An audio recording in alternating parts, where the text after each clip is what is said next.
Can Zhen Huan, blessed with both beauty and talent, truly outshine all in the imperial harem and enjoy everlasting favor?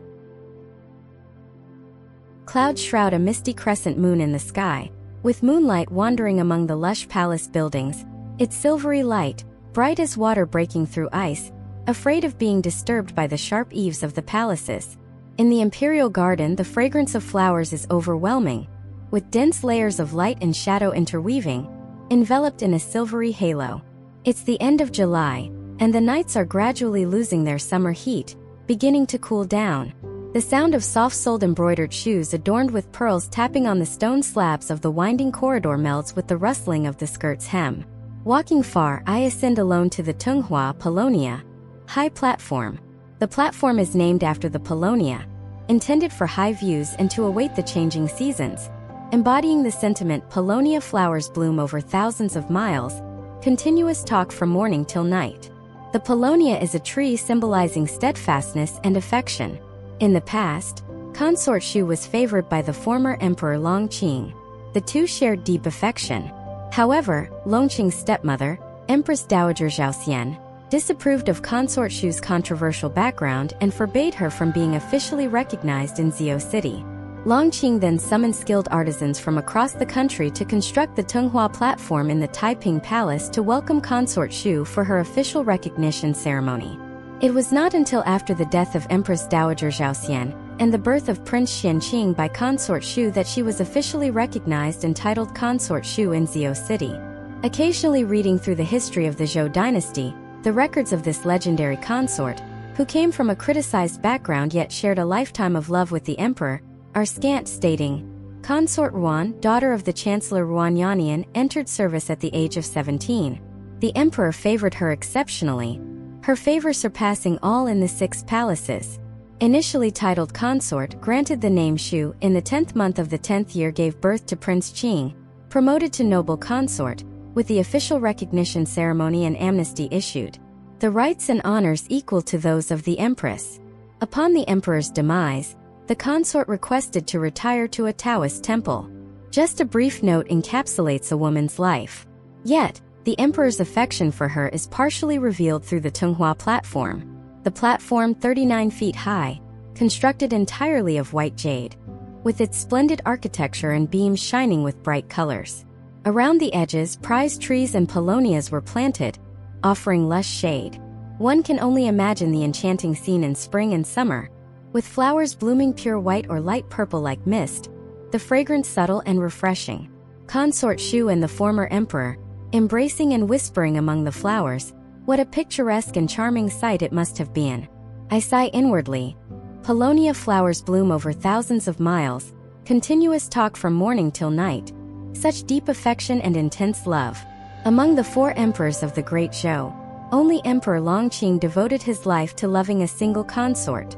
Yet, if an emperor were to favor only one, it might well be the root of endless turmoil in both the harem and the court. Perhaps emperors are destined to spread their favor evenly across all the beauties of the 6 palaces. With a wistful smile, understanding this much, why then should I add to my sorrow? That person is gone, and the current Empress Dowager deems the Tunghua platform too extravagant and not beneficial for the state, leading to its gradual neglect. Furthermore, its high and secluded location means it rarely sees visitors. Even the palace maids responsible for cleaning have grown lax, allowing thick layers of fallen leaves and dust to accumulate on the handrails and steps. The once open platform is now overrun with weeds, where the once splendid trees have withered, but the wildflowers and grass thrive, full of life.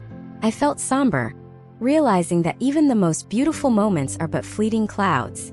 Under the cool moonlight, I noticed a small cluster of lush white flowers blooming in a corner of the platform, their green vines tender and winding, the flower branches as delicate as a woman's eyebrows during the moon, quietly budding, pure white and unfragranced, with dew still clinging to the thin petals, too fragile to hold. I couldn't help but feel a tender affection for them, reaching out to touch them gently. Suddenly, a clear voice came from behind me. "Do you not know what flower this is?" A shiver ran through me at the unexpected male voice in this desolate place, and his proximity without my notice startled me. Suppressing my fear, I turned sharply and demanded, "Who is it?" Seeing who it was, I relaxed slightly, feeling a bit embarrassed for my reaction. He, however, looked at me calmly with a smile. Why does the lady always ask who it is every time she sees me? It seems my appearance truly doesn't leave a lasting impression. I bowed slightly. It's just that His Highness always appears so suddenly behind someone, it's quite startling. He smiled gently. It was the lady who walked in front of me without noticing, not I who loves to hide behind others. Feeling a slight flush on my face amidst the lush trees of Tunghua platform, perhaps I hadn't noticed his earlier presence. Why didn't His Highness speak up earlier? I was rude. His gaze, as serene as moonlight, briefly lingered on my face. I saw the lady seemed more troubled today than usual, so I didn't dare to disturb her carelessly. I didn't intend to startle you, truly not my wish. His tone was earnest, lacking the frivolity of our last encounter. The moonlight cast a subtle shadow of sorrow on his face. I was taken aback internally but remained composed. It was just a slight intoxication, thank you for your concern, Your Highness. He seemed to see through the hidden sorrow within me but chose not to expose it with his faint, mist-like smile. You seem to like the flowers at the corner of the platform very much. Indeed. Such flowers are rare within the palace, quite unique. He walked over slowly, picked a flower and lightly smelled it. This flower is called evening primrose. Indeed, it shouldn't belong in the palace. It's known as a fleeting life flower, not something people in the palace would plant. I was slightly surprised. Is there also a notion of fleeting life for flowers? I thought only women were described as such. He paused thoughtfully, as if contemplating something, then turned to me with a light smile. It's said that this flower is humble, blooming only in secluded spots by dusk and withering by dawn. It blooms quietly, then fades away silently without anyone to appreciate its beauty.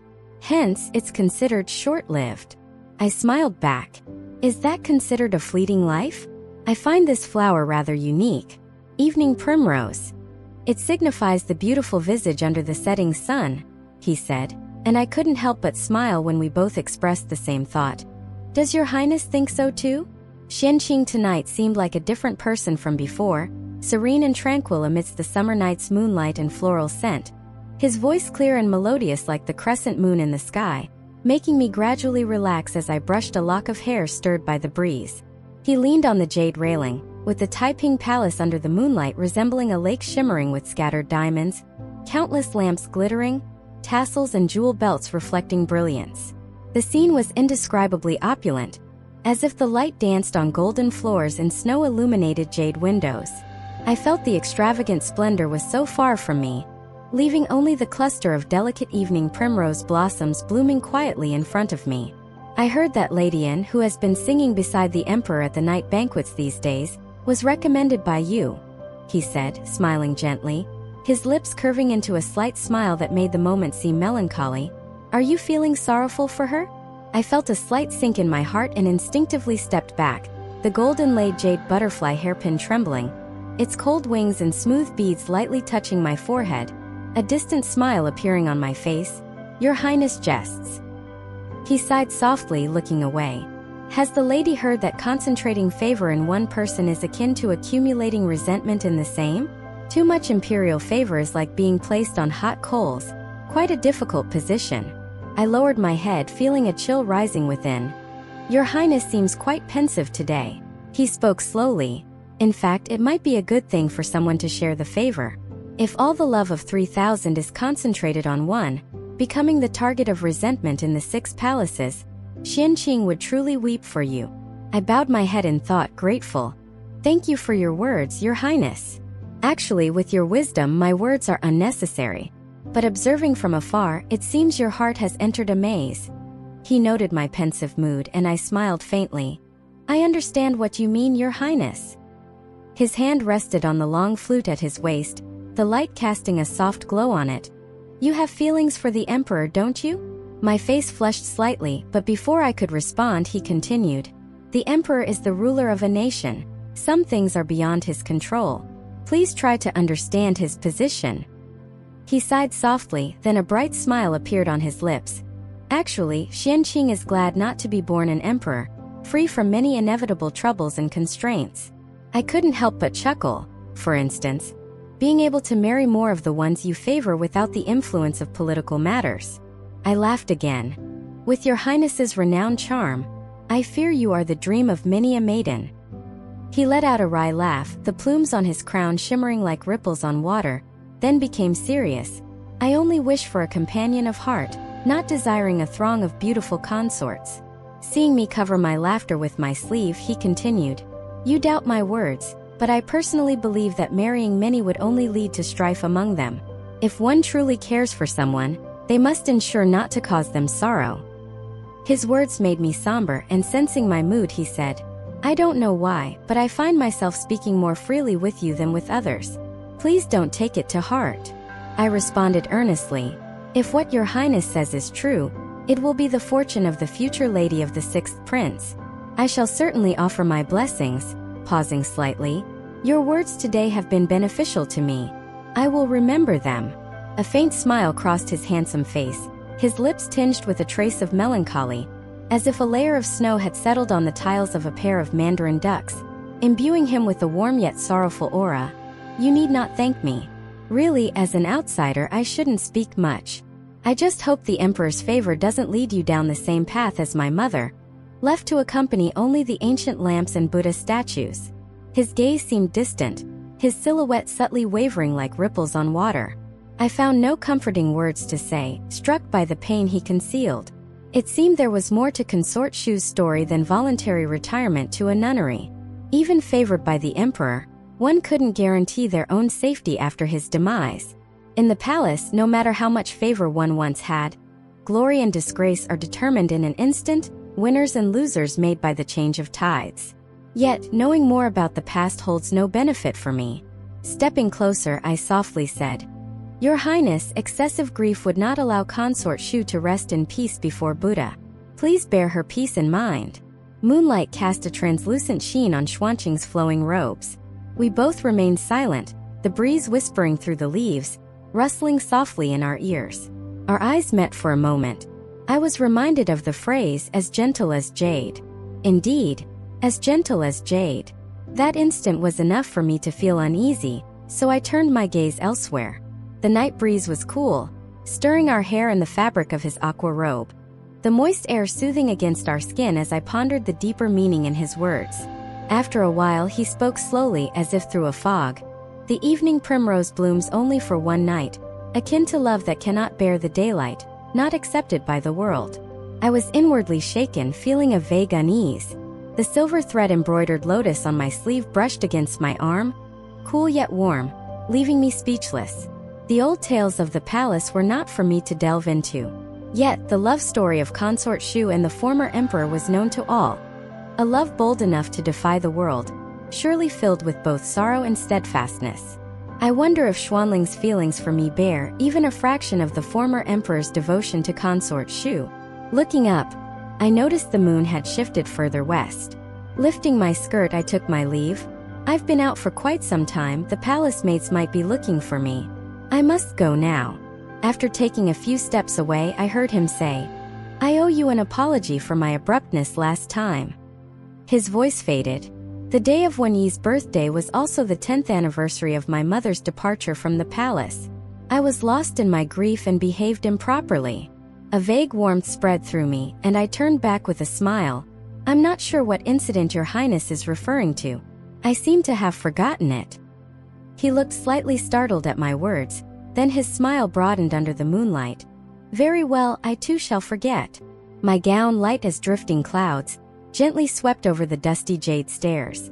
I descended the platform slowly, bathed in the soft moonlight, while his melancholy sighs faintly reached my ears, uncertain if they were for me or in remembrance of his mother.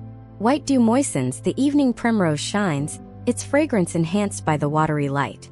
As if a person with emotions gazes, the evening primrose blooms, fragrant and full, the twilight dim and all a blur. How can one discern its true face?